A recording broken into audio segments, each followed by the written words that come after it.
She was 19 years old, and by the first frost of that October, she had nowhere left in the world to sleep. Her name would come in a moment, but first you should know what was done to her, because it matters. Her uncle, the only kin she had left after her mother's death, put her belongings on the porch of the house she had scrubbed and cooked and mended for 6 years, and told her she was a grown woman now and grown women found their own way. He said it without cruelty in his voice, which somehow made it worse, as though casting her out were no more than settling a debt. She had $11 sewn into the hem of her coat, a tin cup, a Bible that had been her mother's, and a pair of boots with soles worn thin as paper. With that $11, she bought the burnt-out shell of a forge at the edge of a town called Millhaven Crossing, a blackened stone building that the whole valley had written off as ruin, a place so far gone that the auctioneer nearly refused to take her money, certain she was wasting it. What she did not know, what no living soul in Millhaven Crossing knew, was that behind the soot-stained bricks of that forge chimney sat something sealed away 11 years before, something that would not only save her life but would, before the following autumn, restore an entire valley to itself. Settle in, and let us tell you the story of Naomi Bellwether. If you are watching this from a place that feels forgotten tonight, a town, a home, or simply a season of your life, tell us in the comments where you are watching from. We would love to know. Naomi Bellwether had been born in the spring of 1866 in a hollow of the Cumberland foothills, in a cabin her father built with his own hand from chestnut logs, and though the family had little, what they had was steady. Her father, Josiah, was a blacksmith by trade, a broad, quiet man with forearms like braided rope and a way of speaking to horses that made them stand still even when they trembled for other men. Naomi's earliest memories were not of dolls or ribbons, but of the forge behind their cabin, the orange breath of the coals, the ring of hammer on iron, the particular smell of scorched hoof when her father shot a horse, a smell she came to associate not with unpleasantness but with safety, with the surety that her father was near. She used to sit on an overturned bucket just outside the doorway, close enough to feel the heat on her face, and watch him work a glowing bar of iron until it bent to his will, and he would explain to her, patiently, as though she were an apprentice and not a girl of 7, why iron needed to be heated just so, why you could not rush it, why forcing metal before it was ready only cracked it later, sometimes when you least expected, sometimes miles down the road when a wheel gave way or a hinge failed. Metal remembers how it was treated. He told her once, tapping the anvil with 2 fingers, treat it honest, and it will hold. Cheat it, and it will fail you exactly when you need it most. Her mother, Ruth, was a seamstress and a woman of deep and showy faith, who taught Naomi her letters from the family Bible and her numbers from the household ledger, insisting that a woman ought to be able to read a contract as well as any man, because men would try to take advantage of a woman who could not. Ruth kept the family's small accounts in a neat, careful hand, and some evenings Naomi would sit at her mother's elbow and watch the columns of figures resolve themselves into cents. Debits here, credits there, the satisfying click of a ledger that balanced. It was, Naomi would later think, the first time she understood that order could be built out of nothing but patience and honesty, that a woman with a steady hand and a clear eye could make sense of chaos. Her father's forge did more than shoe horses. In that hollow, where the nearest bank was 2 days' ride and paper money was scarce and trust scarcer, Josiah Bellwether had become, without ever seeking the role, a kind of quiet keeper for his neighbors. Farmers who feared thieves or flood would sometimes bring him small, strong boxes or oilskin-wrapped bundles to hold behind a loose stone in his forge chimney, a hiding place he had built himself when he laid the hearth, a narrow cavity behind the firebrick that stayed cool and dry even when the forge blazed for hours, because he had built a baffle into a flue just for that purpose. It was not a bank. It was better than a bank, because it asked no fee and kept no records that a stranger could read, only Josiah's memory and his word. Naomi grew up understanding, in the vague way a child understands adult matters, that her father held secrets of people, and that holding a secret honestly was itself a kind of blacksmithing, a discipline of heat and patience and not cracking under pressure.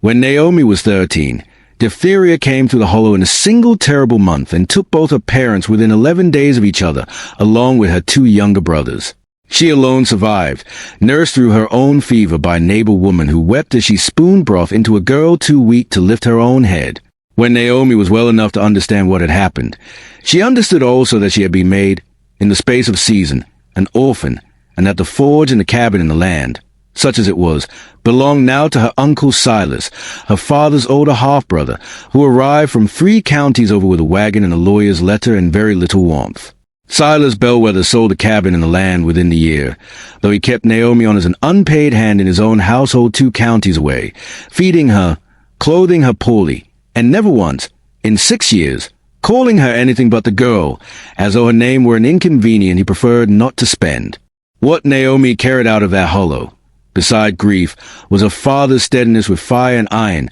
taught to her in scraps and Sunday afternoons before his death, and her mother's steadiness with numbers and letters, and beneath both of these, a conviction she could not have named until much later, that what looked worthless to a careless eye might hold everything, if only someone was patient enough to look properly, and honest enough to treat it right once they found it. The fall came slowly, the way falls often do, less a single blow than a long erosion. Silas Bellwether's household was not a cruel one in any way the law would recognize, but it was cold, and Naomi was fed on duty rather than affection, expected to cook and clean and mind Silas's for younger children while his wife, Dolores, complained of her nerves and retired early most evenings. Naomi asked, twice, gently, whether she might be paid even a small wage for her work, since she was 19 now and full-grown, and both times Silas told her that room and board was payment enough for a girl with no other family in the world, and that she ought to be grateful rather than grasping. The third time she asked, in September,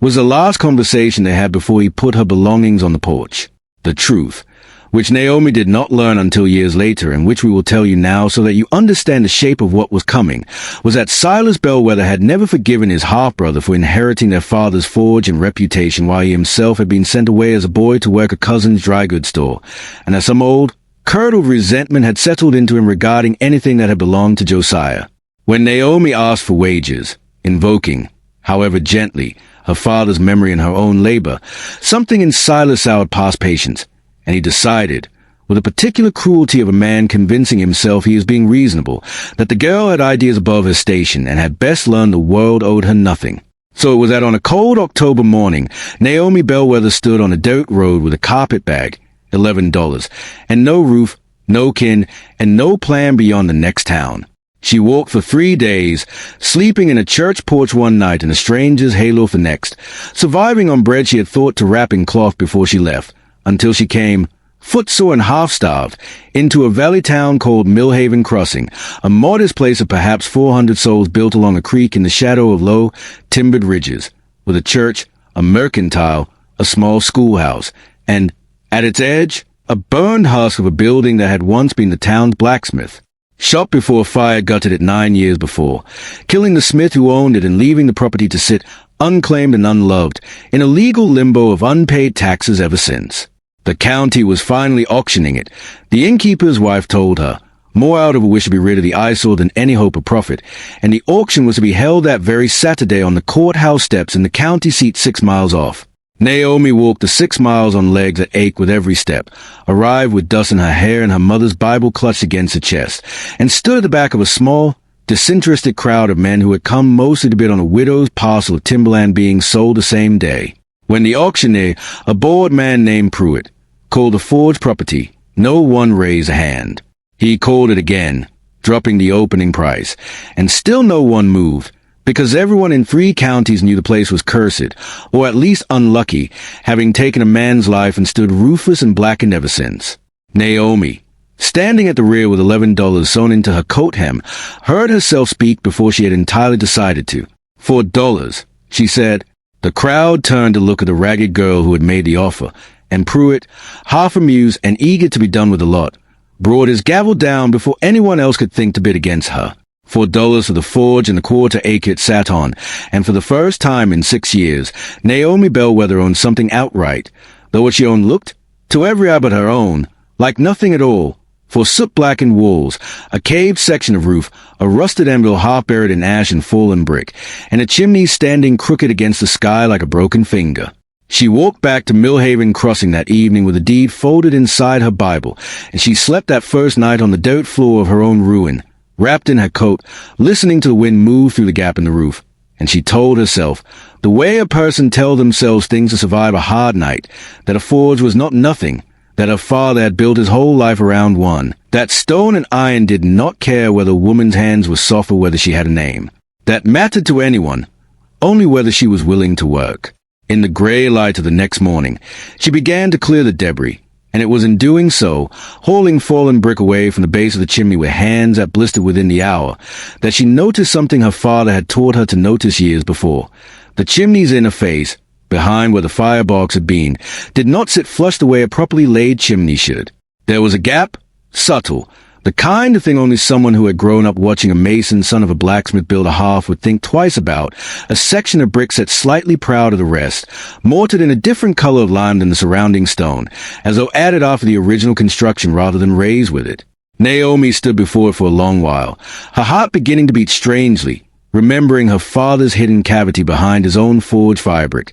the strong boxes and oilskin bundles neighbors had trusted him to keep. She found a loose length of iron rod among the debris, wedged it into the seam, and worked it back and forth until, with a grinding reluctance, a section of brick the size of a small door swung inward on a crude iron pintle hinge, revealing a cavity behind the chimney breast that had clearly been built with purpose by someone who understood, as her father had, exactly how to hide a secret in plain sight inside a working forge. Inside, wrapped in oilcloth gone stiff and dark with age, she found a metal strongbox, and beside it, a bundle of papers bound with twine, and beside that, wedged carefully to keep it from shifting, a heavy canvas sack that gave a dull, unmistakable clink when she lifted it. Her hand shook so badly she nearly dropped the lantern she had scavenged and mended that morning. She sat down on the cold hearthstone, and by the thin gray light coming through the broken roof, she began, carefully, to look. The strong box was locked, and the key nowhere to be found, but the bundle of papers, when she untied the twine with fingers gone clumsy from cold and nerves, told her enough to understand what she had stumbled into. The forge, she learned from a series of letters in a rough ledger, had belonged before the fire to a smith named Eli Duval, and Eli Duval, like her own father, had been more than a blacksmith to the people of Millhaven Crossing. He had been, in the years before a proper bank ever came to the valley, the man the whole town quietly trusted to hold what could not be trusted to travel the roads, which in that time and place meant robbers and the general lawlessness that followed hard on the heels of the war still fresh in men's memories. Farmers, widows, a black family named Freeman who had bought their freedom and their small farm and trusted no institution in the county to hold their savings safely, a young school teacher saving toward a piece of land of her own, a Cherokee family named Walking Stick who had been cheated by banks before and would be cheated again if they trusted one now. All of them, according to the ledger in Naomi's shaking hands, had given small sums to Eli Duval over a period of nearly 4 years to hold.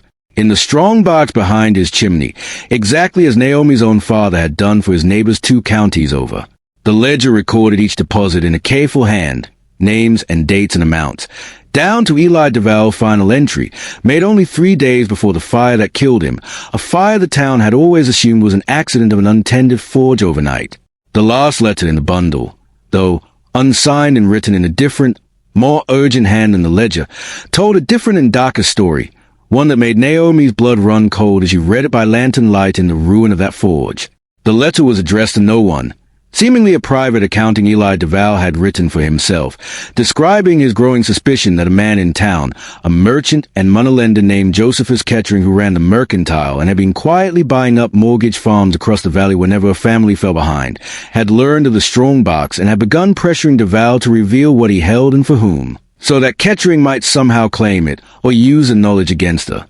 Depositors. Duval wrote that he intended to move the money to a proper bank in the county seat as soon as he could arrange safe transport, but that Kettering had grown threatening and that Duval feared for his safety. The letter ended mid-sentence, as though the writer had been interrupted and never returned to finish it. 3 days later, the forge had burned in the night, and Eli Duval had died in it, and the fire had always been called an accident. Naomi sat in the cold ash of that hearth for a long while after reading it, the lantern guttering low, understanding that she was holding not merely a windfall but a wrong that had never been righted, a theft dressed up as a tragedy for 9 long years, and that the money in that strong box, whatever it amounted to, was not hers by any honest measure, no matter that the deed to the forge was in her name. It belonged, every dollar of it, to families who had trusted a good man with their futures and who had, she now suspected, being quietly told over the years by the very merchant who likely engineered the fire that their money had burned along with the forge, a convenient lie that let Josephus Kettering step in afterward and buy up their struggling farms to a fraction of their worth, farms that even now, Naomi would soon discover, made up a good portion of Kettering's considerable holdings. Around Millhaven Crossing, She did not sleep again that night, turning the ledger's names over and over by memory, and by morning she had made up her mind about a great many things, chief among them that she would tell no one what she had found until she understood the shape of the danger she was in, because a man who had once been willing to burn a forge with a man inside it to protect a secret would not hesitate, she reasoned, to do worse to a penniless orphan girl standing in his way. She spent the following weeks rebuilding the forge just enough to work it, patching the roof with salvaged shingles, repairing the bellows, cleaning 9 years of rust from the anvil her father had taught her to use, and letting the town believe she was simply a strange, stubborn girl trying to scratch a living from a cursed ruin, shoeing the occasional mule, mending the occasional pot, earning just enough coin to eat while she quietly, patiently, began asking careful questions around Millhaven,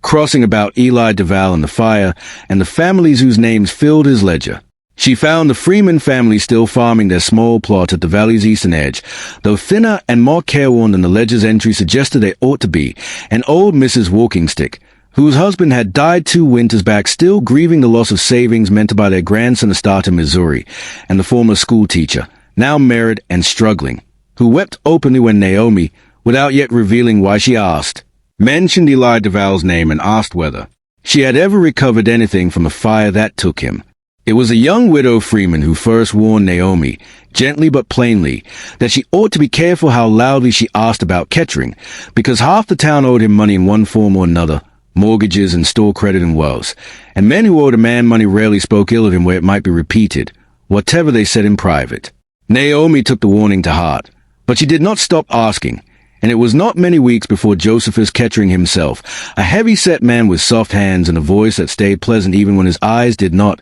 paid a visit to the forge under the pretext of welcoming its new owner to town and offering, generously, to buy the ruined property from her outright at a price well above what she had paid. An offer Naomi understood immediately was no kindness at all but a man trying to reclaim a secret before it reclaimed him. She thanked him and declined, and watched something flicker behind his pleasant eyes before he tipped his hat and left, and from that day on she understood she was no longer simply a poor girl rebuilding a ruin, but a threat to a man who had, she now believed with grim certainty, killed once already to protect what he had stolen. The trouble that followed came the way such trouble often does in a small place, quiet and deniable at every turn. Naomi found a small store of coal scattered and fouled with doubt one morning. A farmer who had promised her work mending his clothes suddenly found other arrangements. The mercantile, which Kettering owned outright, began charging her double for nails and iron stock, when it would sell to her at all, and twice she caught men she did not recognize watching the forge from the tree line after dark, though they vanished before she could approach. The town's sympathy, thin to begin with for a stranger, curdled further when Kettering let it be known, in the careful, deniable way of a man who never states an accusation outright, that the girl at the old forge had been asking peculiar questions about matters long settled and might not be quite right in her mind, grief having addled better minds than Hayes. Naomi felt the walls of Millhaven Crossing beginning to close around her exactly as, she suspected, they had once closed around Eli Duval, and she understood that she could not simply confront Kettering with a ledger and a letter, not when he owned a mercantile, held half the valley's mortgages, and counted the county sheriff, a tired, compromised man named Otis Rayburn, among the debtors listed quietly in his private accounts. A fact the school teacher's husband, who clerked part-time at the courthouse, confirmed for Naomi in a hushed, frightened conversation behind the church one evening. What Naomi needed, she realized, working it through with the same patience her mother had once applied to a column of stubborn figures, was not a confrontation but proved strong enough and public enough that Kettering could not simply deny it away or intimidate it into silence, and she needed the depositors themselves, the very people Kettering had wronged, standing together where he could not pick them off one by one. She spent the better part of a month, working her forge by day to keep suspicion at bay and visiting families by lantern-lit evening, quietly showing each of them, in turn, the entry in Duval's ledger bearing their own name and amount, watching disbelief give way to grief and then, slowly, to a hard and steady anger, the anger of people who had spent 9 years believing their savings had simply burned to ash along with a good man, only to learn it had instead been stolen out from under their mourning. She also, with the strong box itself still locked and its true content still unconfirmed, took the ledger to a circuit judge who rode through the county seat twice a year, a stern, unbending woman's advocate of a man named Judge Amos Ferris, known even among reluctant lawyers as scrupulously honest, and she laid the whole matter before him, the ledger, the unfinished letter, and her own suspicion of the fire's true cause, trusting that a man too senior and too respected for Kettering to easily, would at least agree to hear the town's grievances at his next sitting. Still 3 weeks off, an agonizing wait during which Naomi slept each night with 1A listening for footsteps in the dark and the strong box buried again behind loosened floorboards for safekeeping. The 3 weeks passed without the disaster Naomi feared, though not without cost. Kettering, growing desperate as word spread quietly through the valley that a reckoning was coming, attempted one final, clumsy maneuver, filing a claim through a friendly county clerk that the Ford property's original 1863 deed had never properly passed to Naomi at all due to an alleged irregularity in the county's tax sale records. An obvious pretext meant to strip her of standing and, not incidentally, of the physical hiding place where the evidence sat, before the circuit judge could ever hear the matter. It was Sheriff Rayburn, of all people, torn between his debts to Kettering and a conscience that had apparently not entirely rusted shut, who came to the forge the night before the claim was to be enforced and told Naomi, in a low and shamed voice, that if she had anything worth protecting, she had best move it that very night, because come morning he had been instructed to escort her off the property under color of law. Naomi did not sleep at all that night. She and the widow Freeman, the one soul in town who had come to trust her completely, worked by lantern light to pry the strong box and the ledger and the letter from their hiding place, and Naomi carried them herself, on foot, the 6 miles to the county seat before dawn, arriving at Judge Ferris's lodging half-frozen and covered in ash and dust, to find, providentially, that the judge's sitting had in fact been moved forward 2 days at the request of several petitioners the court clerk would not name, though Naomi would later learn it was a school teacher's husband who had quietly arranged it, having grown as tired of Kettering's shadow over the courthouse as everyone else.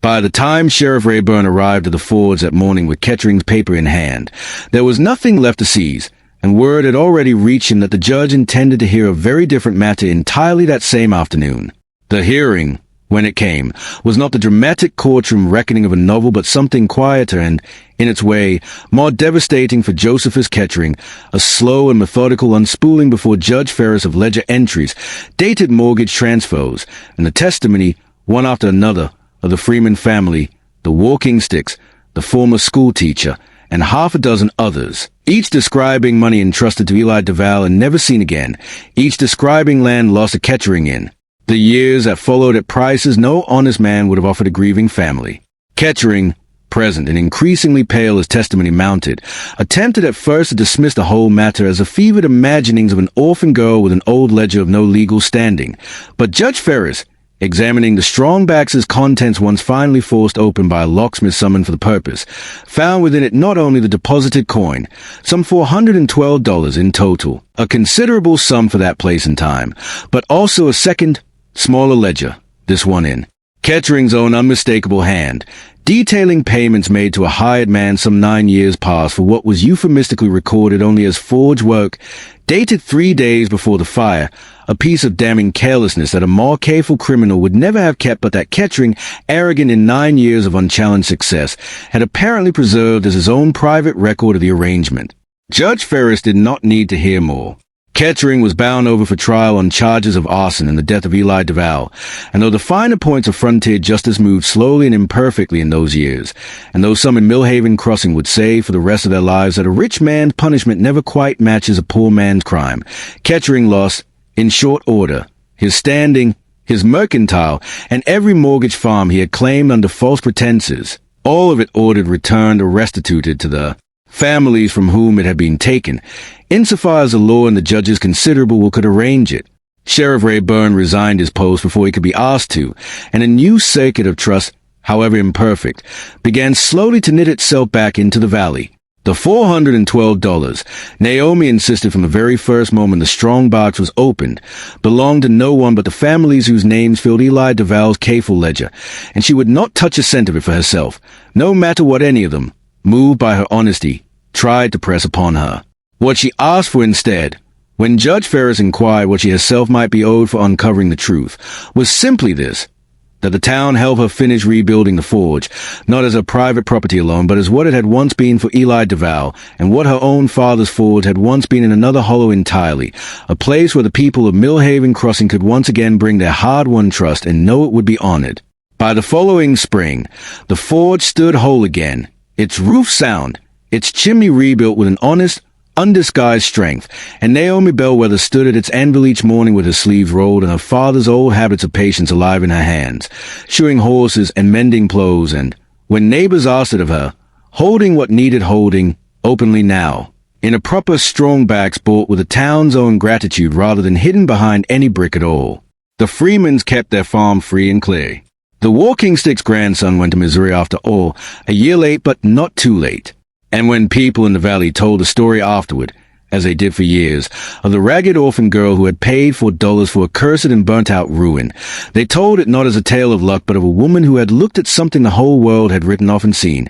Instead, exactly what her father had once taught her a good forge could hold. Heat enough to test what was true, and iron enough to make it hold. We began this story by telling you that a 19-year-old girl, cast out with nothing, spent $4 on a burned forge nobody wanted, and that behind its brick sat something that would stun the whole valley. Now you know what it was. Not merely a strong box of old coin, though that alone would have been a fortune to a girl with $11 to her name, but a truth 9 years buried, a good man's memory restored, and a debt of trust finally, patiently repaid to the very people who had once placed it, unknowingly, in the hands of a girl not yet born when they first gave it. Naomi Bellwether never forgot what her father told her at that first forge of her childhood, that metal remembers how it is treated, that you cannot rush what needs heat and patience both, that cheating a thing only makes it fail you later, often when it is needed most. She had been treated dishonestly by an uncle who valued her labor over her name, and by a town that at first believed the worst rumors a wealthier man could quietly spread.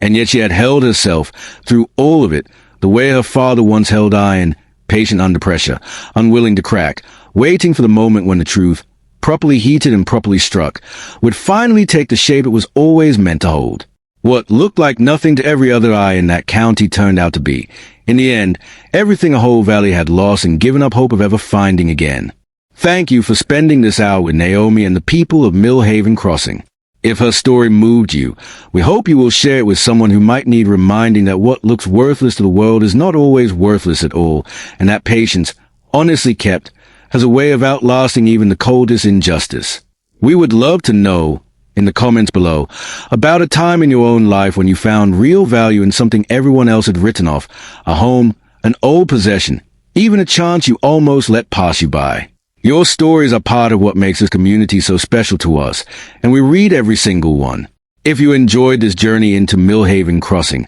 consider staying a while longer, as we have many more stories like Naomi's waiting to be told. Until next time, stay close.